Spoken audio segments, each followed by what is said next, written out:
Hey there everyone, Luke here, and yeah, if you're gonna say something about someone, don't make it so obvious in a video because you never know what that person might do. They might take that clip, post a response to it, and then send it right back to you. So, Red, I hope you enjoyed that little thing I did because of what you said about me in the Chainsaw Man video. I'm not even kidding. I sat through the whole 2 hour video for the last Control Chaos Chainsaw Man video, and when I heard that thing about me, I was like, "Oh, he really thinks I'm not gonna sit. He really thinks I'm gonna sit back and not do anything." So, yeah, I hope you enjoyed that, Red. So that's go on to the Control Chaos Twitter or Discord. Look at that, and you'll understand what I mean. So yeah, that's something I had fun with. And yeah, hey, you may not find my thoughts attractive, but at least I'm caught up on Mission Yozakura family. So that's one up for me on that one. But anyway, that without further ado, let's just dive right into this chapter.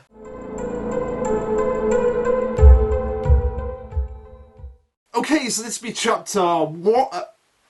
Okay, so this be chapter 212, titled "Eldest Daughter versus Eldest Daughter," which makes sense because you got the eldest daughter of the 10th generation going up against the eldest daughter of the 11th generation, and yes, like I predicted, this was the fight where we finally got the proper activation of Hiyofumi's blooming. We don't actually know what it is, but we do have like a vague idea of what it can do. It's kind of similar to what Kiricho's Steel Spider can do. That's kind of what I'm getting at here. But until we get like a proper confirmation of what its actual powers can do, that's really all I'm gonna have to go off here. Yeah. So the chapter starts off with basically reiterating what happened at the end of the last chapter, with Hiyofumi saying to Futaba, like, "Look, Auntie, I can't let you go after this cat lady. She was very nice to me, so I've got to do everything in my power to make sure that you don't interfere with her. And that's the path I've chosen." But yeah, but Futaba just like, "Oh, so this is the path you've chosen, but is it something that I can really support? Well, you're gonna have to fight me in order to find this out." And we have Hiyofumi thinking to herself like, "Okay, at this rate, Auntie's going to catch a cat lady. That stinks. Cat lady's a good person. She can't be evil." And yeah, she's not evil here, but she's still your enemy. But like I said, I feel like at this point, Nia is going to be looking at Asa, looking at everything around her, and just deliberating with herself of like what she will actually be doing in this situation. Like, will she still be siding with Asa, or will she betray Asa to go and be with the Yozakuras, and basically give them information about what Asa's plans truly are, and is there any ways that they can actually beat him? Because with Nia at their side, like, that will be some pretty crucial information leading into the final battle with Asa. Hiyofumi goes on and says, "So I have to do my best to stop Auntie." And Futaba basically says it to her straight, like, "I won't hold back. You best be careful, lest you get hurt." And even though it's kind of a bit like, Futaba, you're going after a child here. So you might want to like push yourself back, but Futaba like, no. She's a Yozakura. She knows what she's getting into, so she has to be willing to put her best foot forward, because I'm always going to put my best foot forward. But Hiyofumi has doubts about this, and yeah, I kind of on Hiyofumi's side here. Like, Futaba, yeah, she's kind of like, yeah, I'm an agent, I'm a spy, but I'm still an auntie, first and foremost, and no matter what, like, I just can't have family.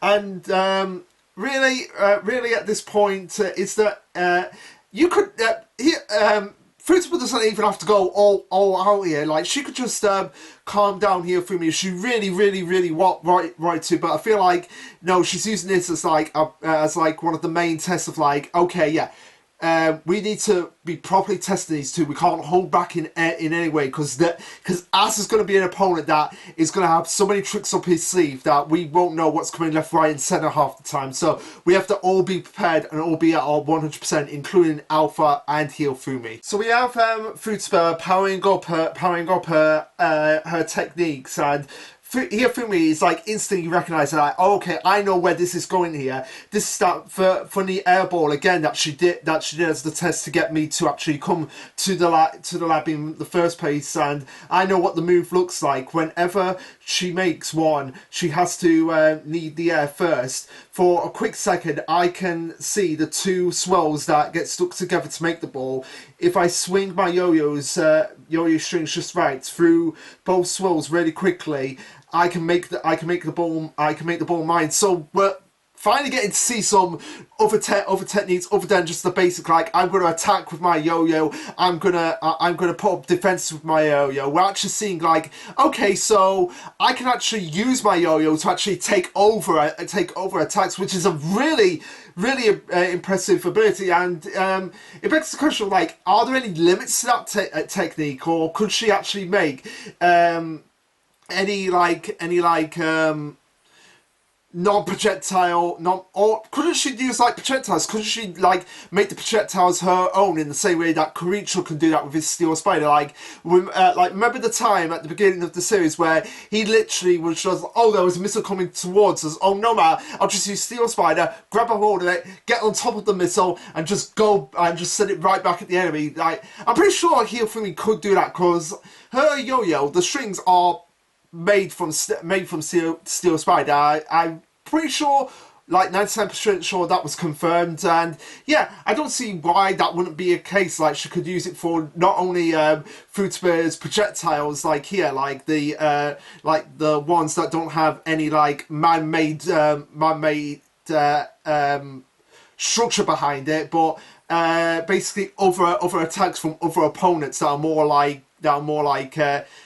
in tune with one's own mind, if that makes sense. So yeah, it'll be pretty interesting to see what the limits of this actual technique are, and obviously Hifumi has a name for it, but as a name for it when it actually does come into full form. But I guess we could just say this is kind of like a steal ability of Hifumi's, which is pretty impressive. And she goes on to say, like, oh, this time I'll chop you in the ball. And Futaba obviously is impressed by this, like, because at 4 years old, even though Hifumi is so small, to just have all these wide range of techniques for someone at her age, that's pretty damn impressive in my opinion. So Futaba says, she did pay attention when I made my Ayaka balls, but it's still a flaw that I created. Negating it is child's play. For Futaba, that is child's play. Like, oh, this is a technique I created, so yeah, I'm not gonna let that get stealed. So time to negate it. But Hifumi was obviously prepared for this. So she says, "Yep, I knew she'd break it fast." But while she was doing that, I made a ball of my own. So basically, what Hifumi was doing there was, okay, I need to distract Auntie somehow. So okay, I'll try and steal her ability, because I know she's gonna break her ability if I try to steal it, and that'll give me time to like create a massive ball of my own. As Futaba says, like, there's threads coated in my Ayaka. She copied my abilities and made her own version of an Ayaka ball just to stop me, which Hifumi calls it a Hifumi ball. Although it really should have a better name. Like, for Hifumi, you have very versatile attacks, but the names of them suck. Like Swirly Whirly, Zigzag, Hifumi ball. Can we get another like Kapow type attack? So yeah, that's what I just wanted to say on that front. And I do love this here with Hifumi, because she's like up inside the ball and she's doing like she's doing like the leapfrog in the air. You know the thing that they do when they're like, oh, we're putting our hands down, but we're leaping, but it looks like we're leaping over. And Hifumi reiterates, like, oh, this time I'll trap you instead. But of course, this being Fruitsburg, she's like, oh, you really think that's my trick? That's the only trick I have up my sleeve? Oh, that's nice, yeah. But you seem to be forgetting, Hiyofumi, that I'm a Yozakura. And what do the Yozakuras have? What are we training you to have? That's right, the blooming. So instantly, Fruitsburg activates her I can never pronounce the name of Fruitsburg's ability, but nanometer. Why couldn't it have just been called negate? Like, was it so hard to just call it that? But yeah, I digress. Like, she can rearrange her power. She can neutralize anything, and she uses her blooming to just neutralize Hiyofumi's ball here. So it was kind of like a back and forth in this fight to just be like, oh, you got a one up on me. Oh, that's nice. I'm gonna get the one up on you. Oh, you're gonna get the one up on me. That's nice. I'm gonna get the one up on you. Oh, I'm gonna play my Uno card on you. Oh, that's sweet, Hiyofumi. But it's time for my ultimate here. Uno cards, which begs the question of like, what is Fruitsburg's like true spring blooming going to be like? We know that her regular blooming can neutralize anything. So what would be the opposite of negate? I guess. Hold on, let me have a look at this. Like, what could possibly be the opposite of Fruitsburg's magnanimity ability. Okay, I didn't find any obscure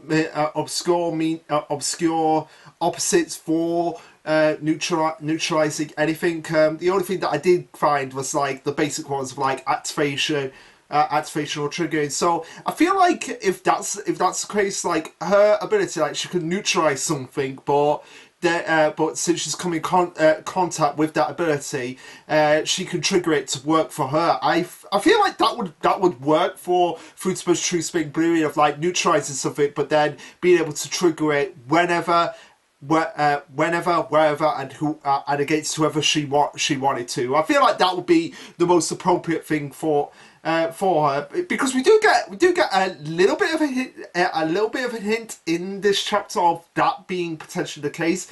But we have Hiyofumi being pulled into Futaba after having her Hiyofumi ball being neutralized.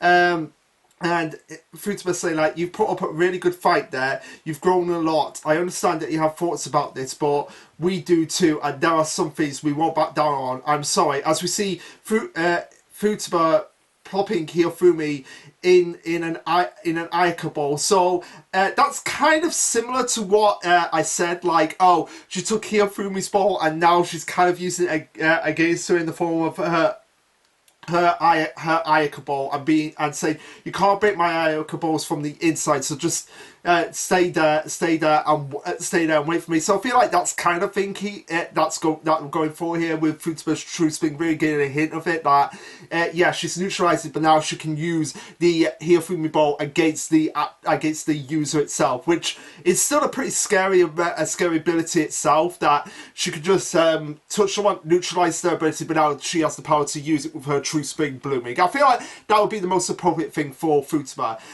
Yeah, so Hiyofumi is just trapped in the ball. She's trying to get out of it, and she's like, no, Auntie, don't do this, I'll do anything you want, but then she quickly notices, like, wait, Creature was there, and now he's gone. And Fruitsburg noticed this as well. Just be like, oh, he finally woke up during a little scuffle. I'm sure he's collecting that enemy right now, and this is really it's really starting to scare Hiyofumi. And she's like, oh, I've got to hurry. I'll use swing, but of course that doesn't work. Like, she tries to use it against the ball, it just bounces off of her, and Fruitsburg's just like, oh, Hiyofumi, don't strain yourself, sit quietly and wait. But of course, Hiyofumi is just not listening to her, just be like, I have to get stronger, I have to be stronger, and this is where, like, just like when she first met Koichiro, her eyes start glowing, like the aura starts coming off her.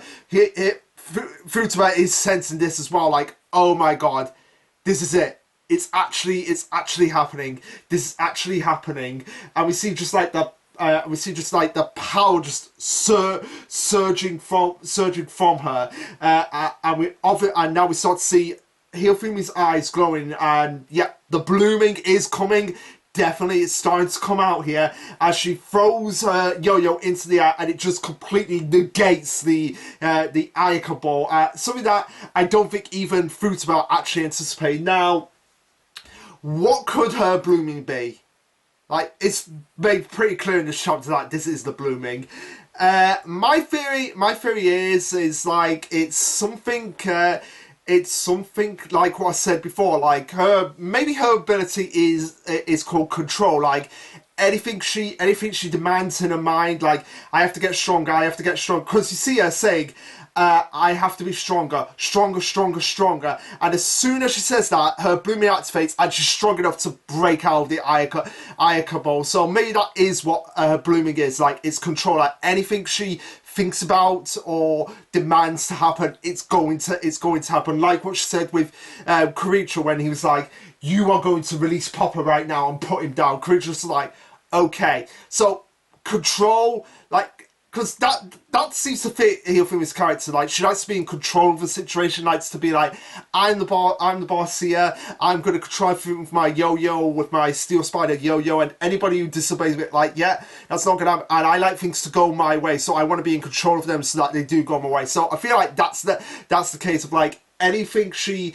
thinks about wanting to happen, it's going to happen, and she's going to have complete control over that situation, which, yeah, Asa would be probably afraid of that ability if it was the case. So for the last scene of the chapter, we cut over to Nia. She's hearing everything that's going on around her, probably hearing the fight with Futaba, and then just hearing Kuricha just started to come towards her. She's just like, what was that? What was that? No, I shouldn't worry about this. But yeah, she can actually see now Kuricha approaching her, like she's trying to get away, and then she's like, oh crap. He's here right now. And you don't see Kuricha's full face, but you just see him walking and just smiling. And at this point, Futaba is just being like flinching for even just an instant. I still have a long way to go. It's not complete yet, but the burst of power was very clear. Like she like knew, like, okay, yeah, we still have a long way. We still have a long way to go here. We know that's not. We know that blooming is not complete yet. But it certainly was a burst of power, and it's certainly clear. Like this blooming is going to be absolutely incredible, but also very dangerous if we don't get it in control of ourselves. And yeah, Hiyofumi's blooming is still activated now. She's running towards her uncle and saying, "Uncle Cat Lady, please don't fight." So yeah, it does seem like that is what her blooming is going to be. It's going to be it's going to be something similar to controlling, because, like I said, she very much is like someone who really wants to be in control of the situation, and really gets annoyed at people when things don't go the way of what she actually wants it to be. Like, and yeah, that was a chapter. Pretty short chapter. Not really much to go off here. It was just straight up the fight between Hiyofumi and Futaba, and the fight itself, I'm not really the biggest fan of the fights that are just like the back and forth. It's why I'm not really the biggest fan of the Uryu and the Hashwo fight in Bleach, because it was just a back and forth of very similar abilities. Pretty much the same here, because Hiyofumi's abilities are very similar to Futaba's. Of just be like, you've got something that can count mine. Oh well, I've got something that can count yours. And we're just gonna go back and forth, and see who's gonna come out on top here. Which is why I'm hoping that there is more to this. There is more to this ability, which we're obviously gonna find out in the next couple of chapters. Like I don't think we're just gonna skip away from this. Like we need, like it's. Hiyofumi's spinning, like, and we need to know, like, what this is all about. Like, is it control? Is it something completely different? Maybe it isn't called control, but it does have the same properties of something like a control ability. That's my thoughts on the situation, and what and if Hiyofumi's saying this, like, please, Uncle Cat Lady, don't fight, like. Is that what it? If that's the case, and that theory is correct, like whatever she thinks about does come to fruition, and she can control that situation and control outcomes of any given situation. Like I said, that's going to be a really good ability for the Yozakuras, but also very terrifying if Asaki get his hands on that ability. But we'll just have to wait and see until next week. But anyway, guys, what did you think of this chapter? Let me know. Like, subscribe, comment, all that jazz. And this will be Lasherluke signing off. Later, guys.